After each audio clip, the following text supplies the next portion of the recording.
dáadáa ìwà tó ní olúwo gbọ́dọ̀ ṣe gbogbo ẹ̀ olúwo lè ṣe gbogbo ẹ̀ bí olúwo bá ṣe gbogbo rẹ̀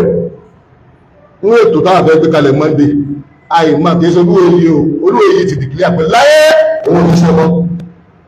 tó pàdé afúnní sífà ipò àmẹ́rù mùsùlùmí olórí àwọn mùsùlùmí èyí tàbí rẹ̀ jí á rẹ̀jísítà rẹ̀ nígbàtí ẹ bá yẹ ọba tó bá ní wọ́n máa ṣẹbọ àwà yẹ àmẹ́rù mùsùlùmí náà àwà dìbò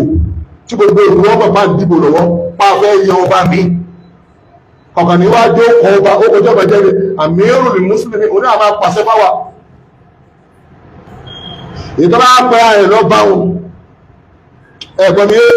tó bá pẹ́ ààrẹ lọ bá wọn tó wá ń ṣẹbọ ọba àwọn ẹlẹ́bọ̀ láwọn apáàtì sí àwọn náà láwọn náà ti lé ọba tí a káàrẹ̀ ṣe fún àpọ̀ àfẹ́ fún onáwà máa ṣe bí ọba á sì máa fún ní àmà ìjọba mùsùlùmí ìtẹ́ bá pèlè lẹ́bọ̀ ọmọ àbẹ́lẹ́bọ̀ lọ ìtọ́nà fẹ́ nìyẹn o táà bá ṣe bẹ́ẹ̀ ẹ̀ṣẹ̀ ògbèjì ó dà wà láàmú o ìṣirò wájú ọlọ́run ó dà wà láàmú kọfẹ́ ẹbọ ìrìn àdó burúkú lọ́dọ̀ ọlọ́run a máa yìn ibi ń gbàtó di pé ẹgbẹ́ ẹbọ ẹsẹ̀ ògùsòlú òkú ọ̀rán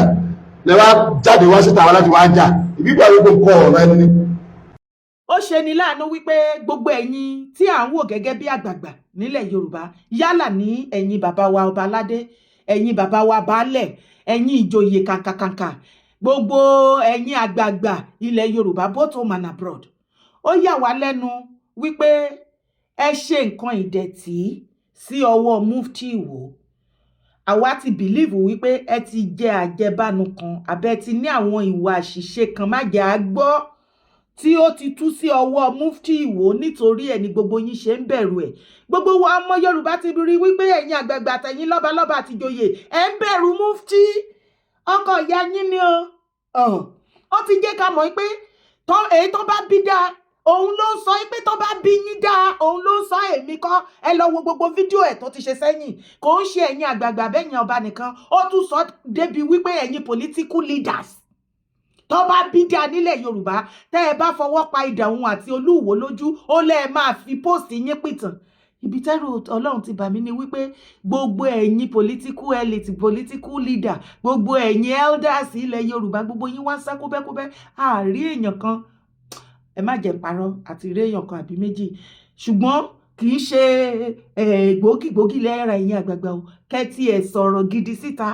gbogbo àwọn ọmọ Yorùbá wá rí nírí wípé ẹ ti ní àṣírí ìkọ̀kọ̀ àwọn nǹkan ìdẹ̀tí tẹ̀ ti ṣe táṣírí wà lọ́wọ́ Mufti nítorí ẹ̀ lẹ́ ṣe lẹ́nu ọ̀rọ̀ ẹ wo bó ṣe ń gùn yín wọ́n ní tí ìyá ńlá bá gbé ní ṣánlẹ̀ kéékèèké a máa gorí ẹni èwo ló ṣẹlẹ̀ ńbẹ̀ ìyá ńlá wo ló gbé ẹ̀yin àgbààgbà ilẹ̀ Yorùbá ṣánlẹ̀ níwájú Olúwo àti Mufti brọ́dà ẹ̀ tán fi wá ń gùn yín gàràgàrà tán ń gùn yín gòrògòrò ẹ̀ẹ́dẹ̀ rọ́rọ̀ sọ ojú tì wá o ojú tì wá ìtìjú ńlá rèé kí Mufti Ìwó máa sọ fún ẹ̀yin àgbààgbà ilẹ̀ Yorùbá pé ẹni ọba tuntun tó bá ṣẹ̀fẹ̀ jẹ ní ẹni ìlúkìlú nílẹ̀ Yorùbá ó ní wọ́n á yọ ọba ó ní ọba yẹn bá ti obey tradition ilẹ̀ Yorùbá tó jẹ jíjẹ tó mu mímu tó wẹ wíwẹ̀ tó ṣe normally nǹkan tó yẹ kó ṣe tó wọ̀ pè bí ó ní àwọn mùsùlùmí o àwọn ò gbà á lọ́ba títí wọn o ó láwọn á ṣẹ̀ṣẹ̀ wá lọ mú ẹlòmíì tó jẹ́ sí wípé ó lè má tiẹ̀ ní traces pé wọ́n ń jọba nídìílé ẹ̀ ṣùgbọ́n tó jẹ́ mùsùlùmí pọ́nbélé nínú ìlú náà irú ìlú bẹ́ẹ̀ ó ní wọ́n á wá gbé jáde àwọn náà á wá ṣe ní kíni wọ́n á wá fi jẹ ọba orúkọ ọba tí wọ́n bá jẹ nílùú yẹn the same orúkọ yẹn náà máa gbé fún ọba táwọn bá yàn lòun ò mọ̀ jẹ tó jẹ́ sí wípé ní ìlú kọ̀ọ̀kan láti sìn lọ gẹ́gẹ́ bí Almighty Mufti fún àwọn ọba ilẹ̀ Yorùbá àtàgbàgbà Almighty Mufti Ìwó ni fún ẹ̀yin àgbààgbà àti ọba ilẹ̀ Yorùbá ó ní bóun ṣe máa ṣe ilẹ̀ Yorùbá nísìnyí nìyẹn as usual gbogbo nǹkan tó bá ti lóun fẹ́ ṣe ìjà àrí kankan nù yín tẹ ẹ bá yẹ lọ́wọ́ wò ẹ yẹ lọ́wọ́ wò rè yín náà tó jẹ́ sí wípé òun gangan lọkọ ìyá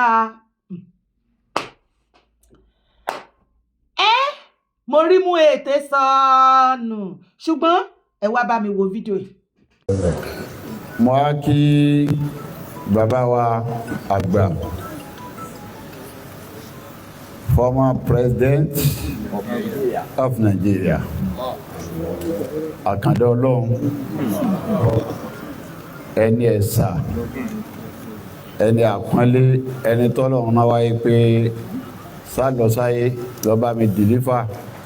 kọ́ ọmọ jíṣẹ́ mi lára àwọn ẹ̀dá mi àti lára tí mo gbé kalẹ̀ tí ń jẹ́sẹ̀ mi ọ̀dọ́ àti máa ń sin fún bàbá ní kọ̀ọ̀kan wà sí gbagba ọlọ́run bá fi ìsìlámù lọ ìlọ́run kẹ tó lọ bọ́lọ́run ẹ ti ẹlọ́kẹ́ tó máa ń sánú lẹ́ẹ̀kan sí ẹ tó máa ń sánú lẹ́ẹ̀kan sí nínú ẹni tó tọ́jú ànábì jù Abu Tọ́líbì ni ó tọ́jú ànábì gan àmákòsí Islam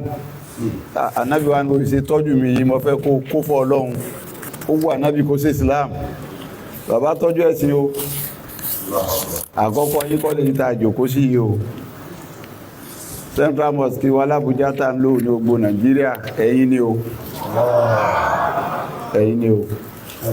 gbogbo tí ń jẹ́ nǹkan Islamu ẹgbẹ́ lórí ni ẹgbẹ́ séjìká ẹ nẹ́mi sí ẹ nara sí ẹ̀tún wa kò dìdí mọ́sáàsì fọ́lọ́hun eré ìta jòkó tí náà ní sí ẹ̀yin náà tún ní o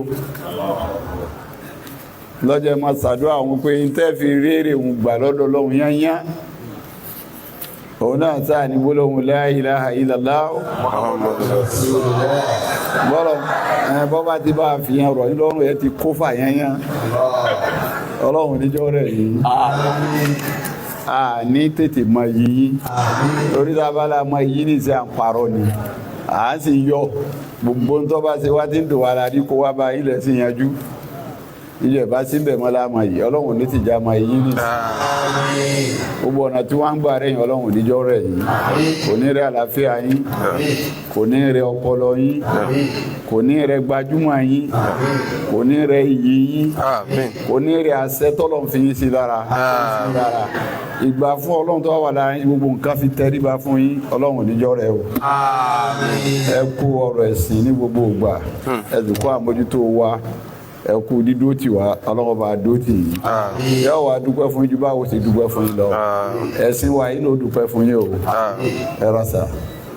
alájọ akalẹ̀ gá yín sọ fún mi níjẹ̀ ta inú dáadáa bàbá Ọbásanjọ́ kọ́lọ̀ ń jáde bàbá pẹ́ ó ní bàbá ní gbogbo yìí tẹ́ bá fẹ́ náà gbé wá mo láwọn èèyàn Dubai tí wọ́n ń béèrè lọ́wọ́ mi pé kí mo fẹ́ tí ìsì sọ kankan fún mo fẹ́ kankan láti yọ wọn tí ń bí mi láti bí ọdún mẹ́wàá ìwà lọ ẹ wá kárọ kí mú ìlọ bẹ̀ pé mo ti ní ìdí wọn ní ìsìn. bàbá ọlọ́run wọlé àsùntàn tẹ́ ń bí ọjọ́ kó tì ń yóò jẹ́ kí n. ó wù mí pípọ̀ ni o ó wù mí pípọ̀ ni o sọ sáré tó ọgbọ́n tí bàbá Sultan sọ ní ìsìn ká kírun ká sọ pé la ilaha illallah Muhammadur Rasulullah ọlọ́run ó ṣe bí ọlá àdábì ọlá àwọn ẹni ọlọ́run. ṣèbẹ́ rí fídíò bàbá Ọbásanjọ́ now àwárí wípé àárín yín gún bẹ́yẹn ṣebí àfá oníkíjì ṣéyíkì oníkíjì pa àbí àti ẹ̀mùkọ́ tá ń pè wọ́n àwọn nìyẹn ṣéyíkì oníkíjì pa ládò Sultan Sokoto ló dẹ̀ jókòó ti bàbá Ọbásanjọ́ ẹ̀yin ọmọ ìran mi ṣe ti rí ẹ má ṣì mí gbọ́ o lọ́dọ̀ ti tèmi àjàjà ẹ̀sìn mo ti sọ fún wa o bọ́ bàbá Ọbásanjọ́ ẹgbẹ́ Sultan lè jókòó sí adẹ̀ ń gbọ́ tí wọ́n pèsè yín ní mẹ́sàn-án mẹ́wàá ń bẹ̀ yẹn wípé ìfọwọ́sowọ́pọ̀ yín pẹ̀lú àwọn ẹ̀sìn Islam nílẹ̀ Yorùbá láti gòkè àgbà òun ló ń lọ lọ́ọ̀kan yẹn bàbá Ọbásanjọ́ dádì kébé òwú torí ẹ̀ kìí ṣe kébé Kwara kébé òwú nìyí ẹ̀ máa ń ta bọ́nbọ́n ní dádì mú kí yín o sàlámọ̀ lẹ́kù yín wàràmọ́tù láì wà bárakàtù dádì kébé òwú bàbá Ọbásanjọ́ ṣé ẹ ò lè invite mufti àtolúwo ni kẹ bá wọn sọ èyí tójú òótọ́ ọ̀rọ̀ ṣebí ẹ̀yin ló kù tẹ́wọ́n wà ń bẹ báyìí ẹ bá wa pè wọ́n ṣe bá ti rí yín nísìnyí kódà wọ́n jẹ́ kó yé wa wípé the biggest mosque tó wà ní Àbújá ọwọ́ yín ni bẹ́ẹ̀ dẹ̀ ṣe ń support ẹ̀sìn Islam nílẹ̀ Yorùbá wọ́n gbóríyìn fún yín wọ́n dẹ̀ mọ̀ wípé kìrìsìtẹ́nì ni yín àbí ṣé ẹ lè pe mufti àti gbogbo àwọn tó ń pè fún jihadis ẹ̀ẹ́dẹ̀ wà láyé bàbá Ọbásanjọ́ ẹ wà láàyè ẹ sì wà in the midst of àwọn people yìí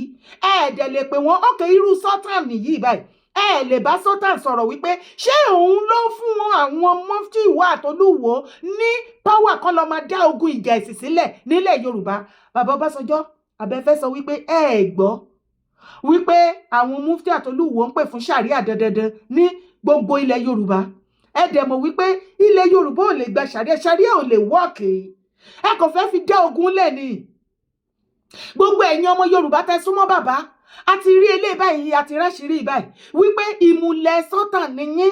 ìmùlẹ̀ gbogbo àwọn àgbààgbà ìsìláàmù ilẹ̀ Yorùbá nìyí ẹ sì bá wa bá wọn sọ̀rọ̀ kọ́ má kógun ìjà ẹ̀sìn wọlé bóyá wọ́n á gbọ́ sí yín lẹ́nu bàbá Ọbásanjọ́ ẹ̀yin tẹ́ bá súnmọ́ wọn ẹ bá mi mú fídíò ìdọ́dọ̀ wọn ẹ gbọ́ nǹkan tó yí mufti sọ ó ní gbogbo ilẹ̀ Yorùbá báyìí ẹ dìde ẹ jókòó ẹ dìde ẹ jókòó ṣe mọ̀ wípé ẹni pò nílẹ̀ Yorùbá tó gàgàrà tó gogoro bọ̀ mufti àmọ́ ni kì í ṣọmọ Yorùbá tàhọ́ gbìrà ni ẹ̀yin ìgbìrà ẹ má bínú ó máa lè ní mufti yẹn ni o òun ló wá ń gun gbogbo ilẹ̀ Yorùbá gàràgàrà gbogbo àwọn àgbègbè ọ̀rọ̀ sọ bóyá wọ́n ti ṣe nǹkan ìdẹ̀tí síbẹ̀ ni tẹ́ bá tẹ̀ rí bó ṣe ń gun àwọn ọba ó yà wá lẹ́nu ni anyway ẹ̀dẹ̀ máa wá gbọ́ o àwa mọ̀ wípé òríjìnà ọmọkọ ilẹ̀ Yorùbá kì í jàjẹ́ sí o I am a bona fide member of Celestial Church Quam 1